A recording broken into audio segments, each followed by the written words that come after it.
বেসরকারি টেলিভিশন এবং রেডিও স্টেশনের সংবাদ উপস্থাপকদের সংগঠন news broadcaster alliance of Bangladesh এনবিএর সভাপতি নির্বাচিত হয়েছেন মাই টিভির ডাক্তার সাকলায়েন রাসেল।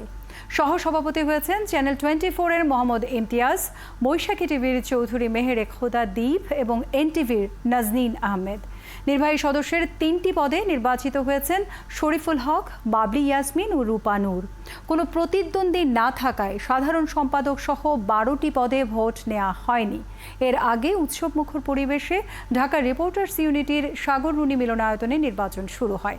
সকাল 10টা থেকে শুরু হয়ে বিকেল 5টা পর্যন্ত চলে ভোট গ্রহণ।